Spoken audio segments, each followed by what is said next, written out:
नमस्कार, जी बिजनेस की खास पेशकश बजट 2021 ग्रोथ की वैक्सीन में आपका स्वागत है। फाइनेंस मिनिस्टर ने बजट के जरिए कोविड हित अर्थव्यवस्था में नई जान डालने की कोशिश की है। एफएम ने ग्रोथ ओवर डेफिसिट को चुना और बजट में इंफ्रास्ट्रक्चर और हेल्थ केयर में मेजर स्पेंडिंग के साथ साथ एमएसएमई क्षेत्र के बजट को भी दोगुना कर दिया है। आज हम माइक्रो स्मॉल मीडियम एंटरप्राइजेस का ही जायजा लेने वाले हैं and I am happy to welcome mister P Uday Kumar, director marketing and planning NSIC. धन्यवाद। हमारे साथ मौजूद हैं जयकांत सिंह साहब, head strategy and programme development team of NSDC, आपका भी धन्यवाद। Doctor Vivek Bindra, founder and CEO Bada business, शुक्रिया हमें ज्वाइन करने के लिए।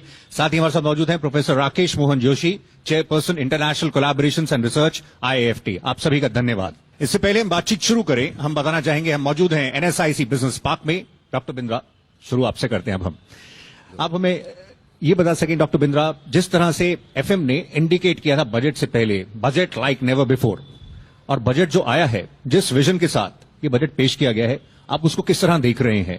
और इसमें खासकर जो एमएसएमईज, जो इकोनॉमी की बैकबोन है, उस नजरिए से आप कैसे देखते हैं?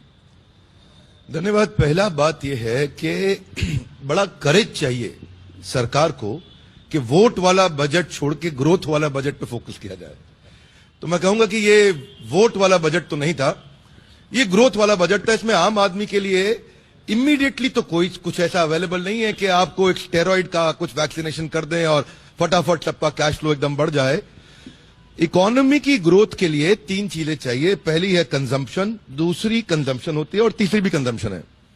और कंजम्पशन को बढ़ाने के लिए आपको मार्केट में किसी तरह से कैश फ्लो को बढ़ाना चाहिए और यहां पे बिजनेसेस की ग्रोथ पे, इकोनॉमी की ग्रोथ पे, इंफ्रास्ट्रक्चर पे, जिससे आगे एम्प्लॉयबिलिटी बढ़ सके, उस पर काफी काम किया गया है। और इन पर्टिकुलर एमएसएमईज के लिए या एंटरप्रेन्योरल इकोसिस्टम के लिए उसको कैसे देख रहे हैं? क्योंकि बजट से पहले हमने देखा था कई सारे कदम उठाए गए थे। मैं देखता हूं कि एमएसएमईज को इस समय सपोर्ट की आवश्यकता है और उसमें काफी काम भी किया गया, जिसके लिए हम सरकार को बधाई देते हैं।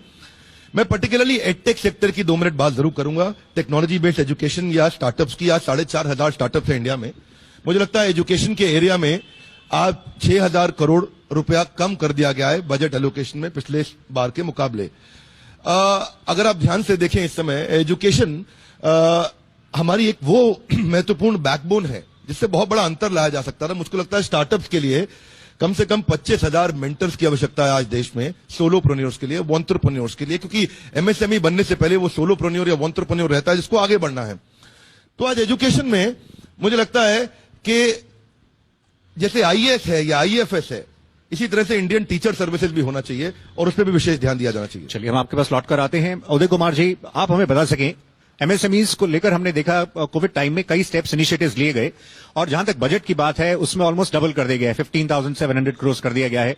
उनकी हैंड होल्डिंग, सपोर्ट, उनको किस तरह से आप लोग आगे योजना बना रहे हैं इस बदलते दौर में? ये जो 15,000 crore all time high allotment, budget allotment किया, इसमें एक्चुअली आप जो इनर साइड में देखिएगा तो एक्चुअली इसमें बहुत कुछ डिबेट कर सकता है, बट एक्चुअली ये 15,000 करोड़ अलोकेट करने से एमएसएमई के लिए फर्स्ट ऑफ ऑल एक मॉरल बूस्टिंग आता है। एक्चुअली अभी क्या हो गया, world wide, not only in India, जो MSME is the most affected sector among all the industries.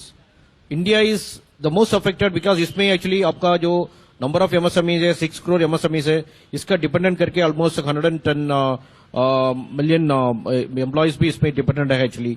सो इसको गवर्नमेंट का जो इट्स गवर्नमेंट को कुछ न कुछ तो करना ही पड़ेगा एमएसएमईज के लिए, and this 15,000 crore budget adds to that moral booster. Okay, professor Joshi, ये बता सके, इकोनॉमिक सर्वे पेश किया गया था, उसमें एक वी शेप रिकवरी की बात हो रही है।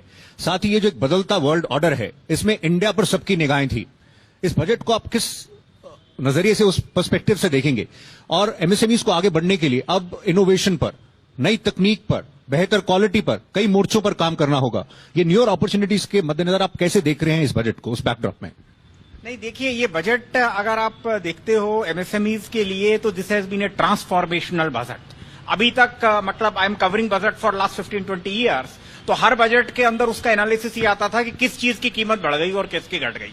दूसरे दिन अखबार कहते थे ये महंगा और ये सस्ता, but it was a great strategical budget which the government has brought this time, where in MSME में जैसा कि उन्होंने बताया कि 15,000 करोड़ का है, but more than that what is there is कि अब हमने वोकल फॉर लोकल पर पहली बार ध्यान दिया है, मेरे ख्याल से आजादी के बाद के जितने भी बजट आए उसमें।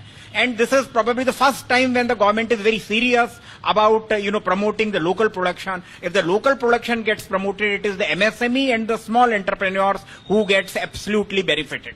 अब इसके अंदर आप देखिए सबसे पहले मेन प्रॉब्लम जो अभी तक हमारे छोटे एंटरप्रेन्योर्स को थी, it is not the mere incentive, the basically to create an ecosystem, and this budget creates an ecosystem. सबसे पहले एमएसएमई की मदद के लिए वो मुझे लगता है कि लोगों को नहीं पता चल रहा है. It has striked the basis of the inverse duty structure.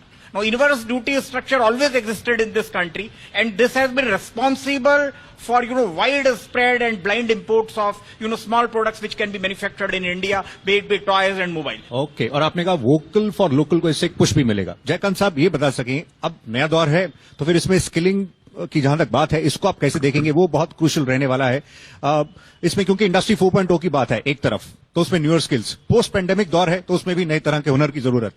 Budget से आपने क्या पाया? स्किलिंग इकोसिस्टम में आगे क्या उम्मीद करें? आगे की राह कैसे दिखती है? एक तरफ माननीय प्रधानमंत्री ने न्यू एजुकेशन पॉलिसी लाई. अभी हमने सुना कि 6,000 करोड़ कम कर दिया गया पिछले वर्ष से. तो प्रायोरिटी करना है सरकार को कि हमारे पास संसाधन लिमिटेड है. अभी की स्थिति में हमने नई एजुकेशन पॉलिसी बनाई. इस पॉलिसी को एग्जीक्यूट करने में जो कंसीविंग टाइम है, क्या हम अगली बजट में ज्यादा फंड कर दें? अभी तो हम प्रिपरेशन और प्लानिंग चल रहा है. हिंदुस्तान में क्या रहा है, एक अगर बेसिक डिफरेंस देखें कि विदेश डेवलप्ड क्यों है और हम कहां पे पिछड़ जाते हैं, तो हमारी प्लानिंग टाइम इतनी कम होती है और हम प्लानिंग में टाइम ही नहीं लगाते. हम एग्जीक्यूशन करते हैं, उसी समय प्लानिंग करते हैं. तो एक तो मेरे ख्याल से सरकार उस दिशा में एक संकेत जरूर दी है कि हम पॉलिसी लाए, प्लान करें, फिर बजट पंप करेंगे. एमएसएमईज को आगे बढ़ने के लिए इस समय किन स्ट्रैटेजीज पर, कैसी रणनीति पर काम करना होगा? अपनी सोच में कैसे परिवर्तन लाना होगा? इन नए मौकों की अगर बात हो रही है, ईज ऑफ डूइंग बिजनेस में हम लोग जरूर इंप्रूव किए. आज शायद हम 63rd रैंक पे हैं, पर ईज ऑफ स्टार्टिंग बिजनेस में 190 देशों में आज अभी भी हम 140 से पीछे चल रहे हैं. आज अभी भी वो सिंगल विंडो सिस्टम जिसकी आवश्यकता है, अगर आपको बंदूक खरीदनी है हमारे देश में तो 28 लाइसेंस में काम चल जाएगा, और अगर रेस्टोरेंट खोलना है दिल्ली में तो 43 लाइसेंस चाहिए. आपने पूछा कि एमएसएमई को खुद क्या करना चाहिए. पहला, एमएसएमई को ध्यान रखना चाहिए कि जो वो बिजनेस शुरू कर रहा है, जितना हो सके टेक्नोलॉजी को अडेप्ट करे, क्योंकि स्पीड और स्केल टेक्नोलॉजी से आएगी, खाली पीपल से नहीं आती है. केवल आपके पास जो पीपल होने चाहिए वो आपकी एफिशिएंसी बढ़ाएंगे तब जब आप टेक्नोलॉजी को क्विकली अडेप्ट करें. अपने बिजनेसेस को ऐसा देखें कि उधार में काम ना करें, कैश फ्लोज को मजबूत रखें, क्योंकि अगर आपका मार्जिन भी घट रहा है और आपका सेल्स भी घट रहा है, दोनों घट रहा है, तो इस समय प्रोडक्ट बदलने का टाइम आ गया. एडवर्टीजमेंट मत करिए. कोविड के कारण डिजिटल टेक्नोलॉजीज आज 7 साल आगे आ चुकी हैं. We are 7 years ahead of it. आज एडटेक के अंदर मैं क्विकली एक लाइन बताऊंगा आपको कि what was happening to e-commerce in 2013-14 is happening to edtech right now. मतलब winds of change are blowing at a fast speed. आप ये बता सकेंगे उदय कुमार साहब, ईज ऑफ डूइंग बिजनेस की बात की. ईज ऑफ डूइंग बिजनेस में हमने देखा जीएसटी उसी के लिए लाया गया था. अब जीएसटी को और सरल करने की बात कही गई है. रॉ मटेरियल एक बड़ा हेडेक बन गया था डे टू डे ऑपरेशंस में एमएसएमईज के लिए. उसकी जिस तरह से कॉस्ट काफी बढ़ गई थी कई रॉ मटेरियल्स की, उस फ्रंट पर भी जिस तरह से कुछ काम किया गया. रॉ मटेरियल के फ्रंट पर आप एमएसएमईज को क्या कहना चाहेंगे? डॉक्टर बिंद्रा ने बात कर रहे थे technology adoption. I think this is the best thing happening during the post Covid time.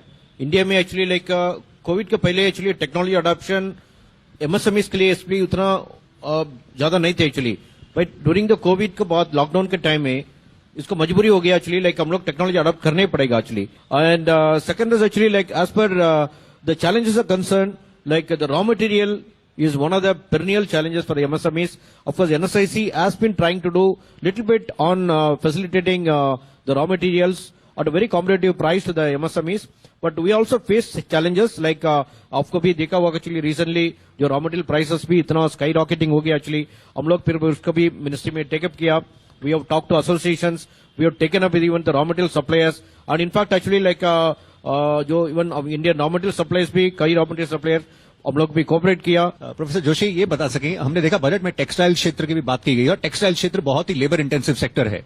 इसमें मेगा इन्वेस्टमेंट टेक्सटाइल पार्क की बात हो रही है. कहा जा रहा है 3 साल में करीब 7 टेक्सटाइल पार्क स्थापित किए जाएंगे.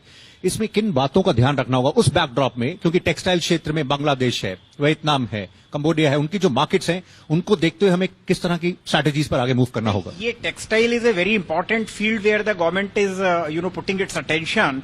अगर आप टेक्सटाइल में देखते हो तो हिंदुस्तान जो है वो दुनिया का सबसे बड़ा कॉटन प्रोड्यूसर है। India produces more cotton than America. America producer only 3/4 of the cotton, लेकिन अमेरिका सबसे बड़ा एक्सपोर्टर है। We are nowhere in the international market. दूसरा क्या है कि टेक्सटाइल पार्क इसलिए हमारे लिए इंपॉर्टेंट है कि कॉटन में हम नॉर्मली जो हमारा एक्सपोर्ट है वो या तो फैब्रिक है हमारा है और या फाइबर है।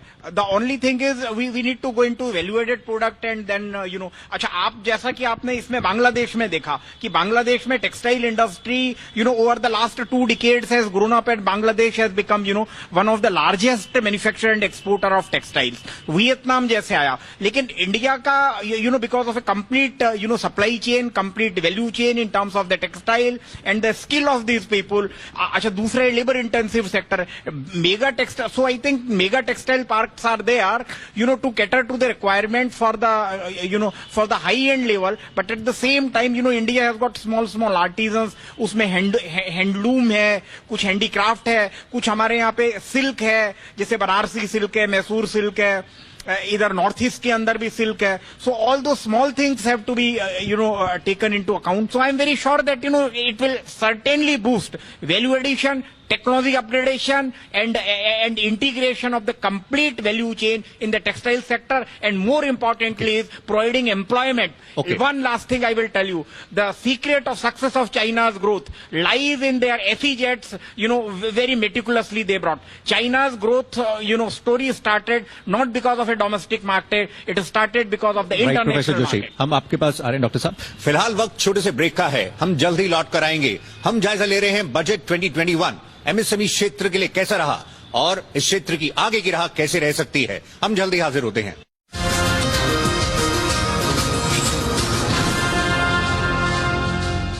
Welcome back. हम चर्चा कर रहे हैं budget 2021 micro small medium enterprises के लिए कैसा रहा है।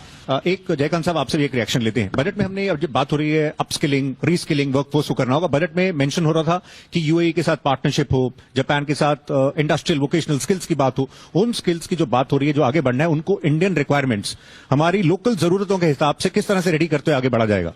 जापान के साथ 2 साल पहले भी हमने किया था और जापान को जिस तरह की रिस्पांस मिली है उससे और उत्साहित होकर उन्होंने कहा है कि अब रेसिडेंशियल भी दे देंगे। पहले 5 साल के लिए ही वीजा दे रहे थे लोग। तो कहीं ना कहीं जापान सरकार को भी इससे लाभ मिला है और वो एनकरेज्ड हुए हैं। दूसरी तरफ अगर यूएई की बात करें तो लेफ्ट हैंड ड्राइविंग उनकी आवश्यकता है। वो यहाँ पे हमारे बच्चों को ट्रेंड जो बच्चे हैं जॉइंट सर्टिफिकेशन करना चाह रहे हैं।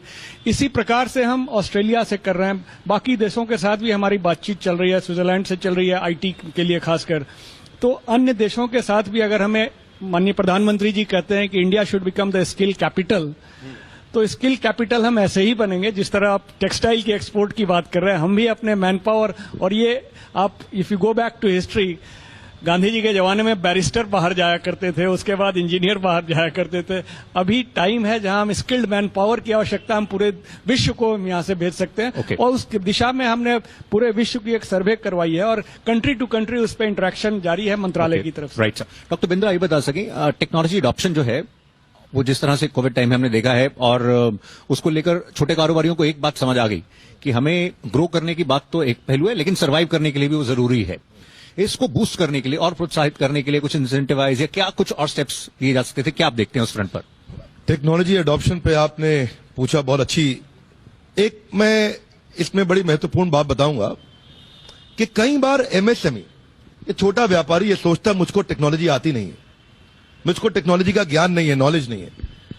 पर छोटे से लेके बड़े तक सबसे पहली चीज जो आपको समझनी है वो है कंज्यूमर की burning problem, extreme customer centricity. Technology को बिल्ड करने के लिए जब आप ये ध्यान से ढूंढेंगे मेरे कस्टमर को एग्जैक्टली चाहिए क्या, आप टेक्नोलॉजी लोगों से बनवा सकते हैं।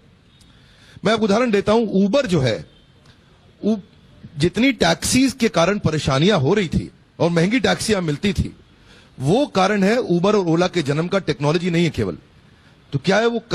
कंज्यूमरिज्म है। सबसे पहले एमएसएमई को समझना पड़ेगा कि मैं वो कंज्यूमर की बर्निंग प्रॉब्लम को पकड़ूं और उसके बाद टेक्नोलॉजी के द्वारा उसको सॉल्व करूं। तो 2 स्टेप हैं।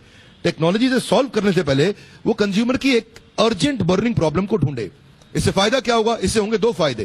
पहला, अगर आप अर्जेंट बर्निंग प्रॉब्लम ढूंढ पाएंगे, छोटे छोटे नए गड्ढे ढूंढेंगे, छोटे छोटे नए गैप ढूंढेंगे, तो आपको माल उधार पे नहीं बेचना पड़ेगा। और दूसरा, आपको डिस्काउंट नहीं देना पड़ेगा। अब मैन्युफैक्चरर ये सोचता है कि मैं बना दूंगा आप मशीन में बैठ के, लेकिन इनोवेटर ये सोचता है कि नई प्रॉब्लम कौन सी है जो मैं सॉल्व कर दूं, उसके बाद मैन्युफैक्चरिंग मुश्किल नहीं है।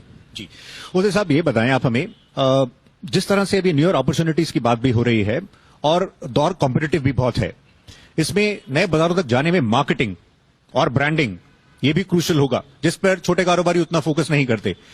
ये इस फ्रंट पर आप क्या कहेंगे? मार्केटिंग के फ्रंट पर आप लोगों की तरफ से एमएसएमई कम्युनिटी के लिए आपका क्या संदेश है?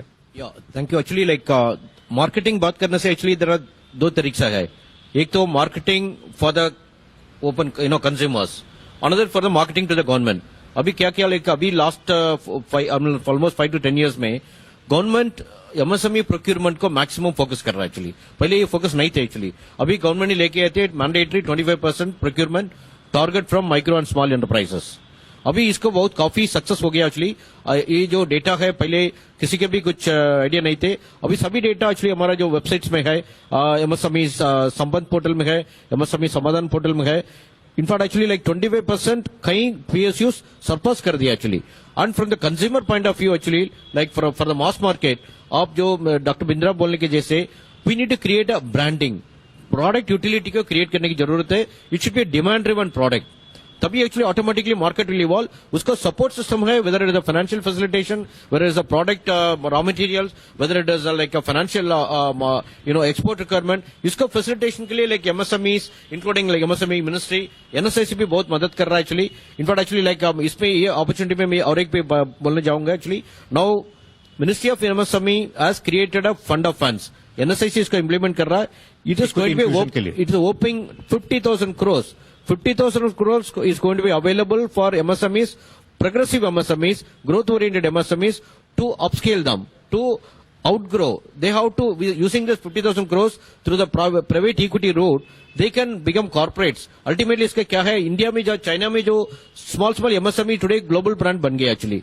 जो जॉब वर्क करते थे एप्पल एंड बिग ब्रांड्स को, अभी now they are competing, they are rather they've grabbed the market from the market leaders. So India में भी ऐसी चीज होना चाहिए actually. Now I think the climate is now evolving actually. I think with the support of government, with the technology adoption, with facilitation of finances through the fintech platforms, with raw materials, I think there are some gaps somewhere available, but I think maybe now I think we can overcome all this. Okay, चलते चलते हम आपका एक final word लेना चाहेंगे। आपका एक message professor Joshi अंत में एमएसएमई कम्युनिटी के लिए, स्मॉल बिजनेस कम्युनिटी के लिए। एमएसएमई आप इनोवेटिव होइए, नए विचार लाइए और नए विचार के साथ go ahead the value line using the latest technology and integration of information and communication technology. So you need to have a disruptive entrepreneurship like disruptive marketing. So you need to have a reach beyond traditional channels, bringing out newer products, innovative products, and customer-centric products with higher brands, and try to achieve the efficiency, so that, you stand in the competition, very, very distinguishedly. Okay, doctor Bindra, budget में कुछ कोई और ऐसी चीज जिसके आप expectations थी या उम्मीद थी जिस पर जोर होना चाहिए था चलते हुए? हाँ, जरूर। बजट में मैं चाहता था कि अगर हो सके कि हम एजुकेशन पे और फोकस जरूर करना चाहिए। मुझे ऐसा लगता है conventional classroom based theoretical approach, जिसके बारे में आपने बताया कि नया एजुकेशन पॉलिसी में कुछ काम किया गया, पर मुझको लगता है कि अगर ऑनलाइन कंजम्पशन बढ़ा है, अगर ऑनलाइन कंजम्पशन 8 गुना बढ़ा है, तो उस पर इन्वेस्टमेंट 16 गुना बढ़नी चाहिए थी to remain ahead of the curve. That was one. अगर आप जितना ज्यादा इस समय डिजिटल कंजम्पशन, आज 7.5 घंटे का मोबाइल टाइम हो गया, स्क्रीन टाइम हो गया इस समय। अगर स्क्रीन टाइम 7.5 घंटे का हो गया, तो उसका मतलब यह है कि टेक्नोलॉजी बेस्ड एजुकेशन को जितना ज्यादा अडेप्ट करें, उसमें केवल 600 करोड़ का इन्वेस्टमेंट हुआ है, जो मुझको लगता है कम से कम भी 6,000 करोड़ का इन्वेस्टमेंट होना चाहिए था केवल टेक्नोलॉजी बेस्ड एजुकेशन पे। राइट साहब, लास्ट वर्ड जयकांत साहब आपका। चर्चा एमएसएमई की हो रही है और एमएसएमई देश के रीढ़ हैं, बैकबोन है। अगर आज देश को उन्नति करना है तो एमएसएमई को आगे बढ़ना होगा, और देश की, भारत सरकार की जो स्कीम्स हैं, अगर बजट भी देखें, कोविड के समय में भी जो दिया गया था एडिशनल फंड्स, वो सारी ये फोकस कर रहा है कि एमएसएमई को आगे लेकर और जाना है। MSME की और जहां तक इसके बात लिए है- इसके लिए कैपेसिटी बिल्डिंग, आपने जस्ट इसके जी। पहले पूछा था, तो digital capacity building, financial capacity building, marketing के लिए, डिजाइन के लिए, ये प्रधानमंत्री कौशल विकास योजना जो हमारी मंत्रालय चलाती है, उसमें ये फ्री ऑफ कॉस्ट ये कोर्सेज सबको दिए जा रहे हैं, mandatory.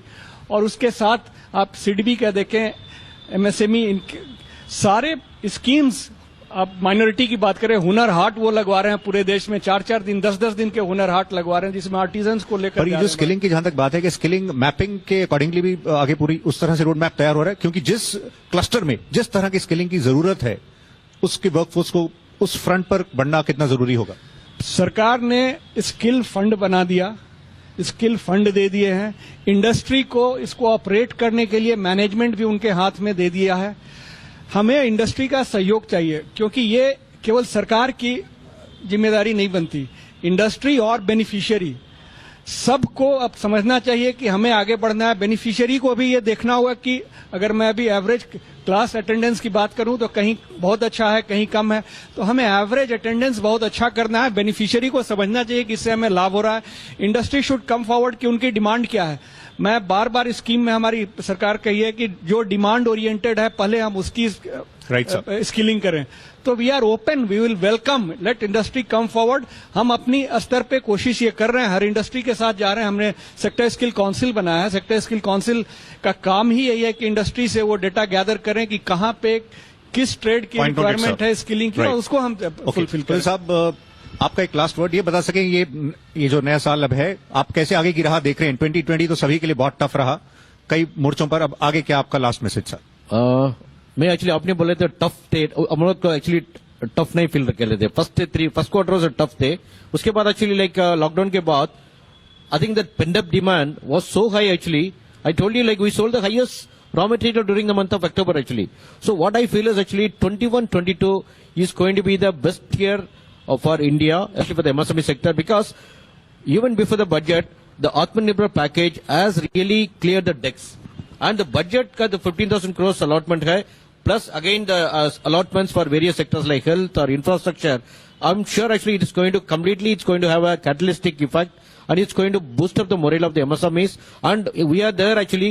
We are also going to roll out a lot of new schemes which will provide all kind of support. Whatever the professor was talking actually, this ecosystem is getting evolved. I can tell you like MSME will be the buzzword and the days to come. And I want to see like most of this school, I mean like college students and unemployed to take up entrepreneurship as their livelihood and all their self-employment activity. Right, sir. I think India will definitely grow and outgrow. Right साहब, आपका बहुत बहुत शुक्रिया उदय कुमार साहब, जयकांत जी, Thank you. Doctor Bindra, thank you, professor Joshi, आपका भी शुक्रिया। तो अभी के लिए इस खास पेशकश में उतना ही। हम उम्मीद करते हैं कि आने वाले दिनों में एमएसएमईज के सामने जो ग्रोथ के मौके होंगे, उन्हें टैप करने के लिए एमएसएमईज खुद को बदलते हुए आगे बढ़ेंगे। फिलहाल अभी के लिए बस इतना ही। नमस्कार।